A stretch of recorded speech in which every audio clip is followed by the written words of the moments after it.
Yeah, so that's the big picture right there.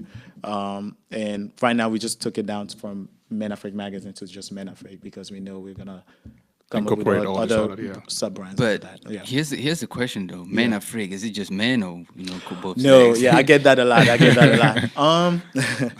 No, it's not just men. And this is for later down the future. Right now, we are actually we actually took some stuff back, and we are more idle now because we are really trying to solidify the structure of the brand.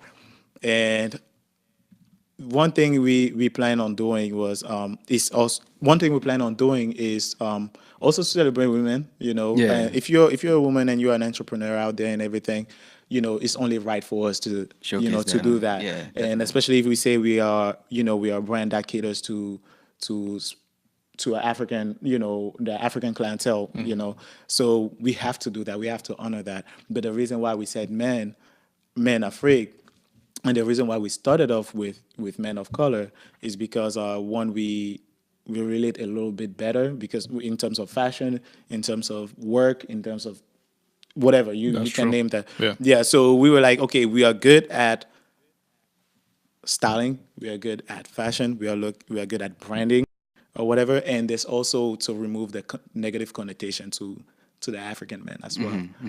That was one of the goals. That's one of the What reasons kind of why. negative connotations are there to African men? Oh man, where do I start? We are going to be on for a long one. There's especially for us living in the diaspora and everything.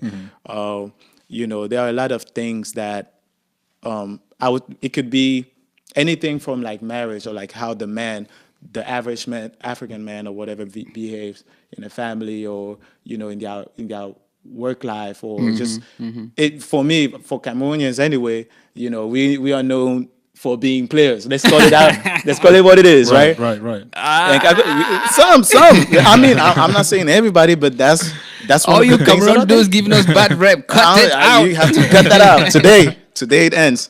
So it's not just that or whatever. It was more like and again you have to think about like all the other magazines when during the time when it was a magazine. You have to think about all the other magazines out there. Who are the number one readers? The number one audience for any magazine is women. Right. You know what I That's mean? facts. That's Everything facts. you have Yeah. from Ebony to Essence or whatever is always gonna be, Yeah. women or whatever. So, not to say that there weren't any men's magazine out there or anything like that, but I've never heard of any men's magazine, African men's magazine. So when coming back to the negative connotation or whatever, whether it comes from like the way, the man dresses or presents himself or even talk to people or whatever. Some people say, African men are like a little bit rude when they talk or they are not very Aggressive, yeah, yeah. they are very Yeah. aggressive and everything. Those are things that we were thinking about. We were thinking about having a clientele where we can have these guys over and like do some kind of makeover and all that stuff or like kind of like groom them to be to be what I don't want to say what society want them to be, Yeah, yeah. but yeah, you get what To I'm be a saying. better To be man, to pretty be a much. better What person. or society whatever. don't know that they are. They are exactly. Yeah. Yeah, that's right. So I want. Yeah, that was one of the the goals on there. So for the negative thing, trust me. If I start, We're trust not me, we are going. gonna finish tomorrow. We'll probably need a second day for this podcast. Trust me.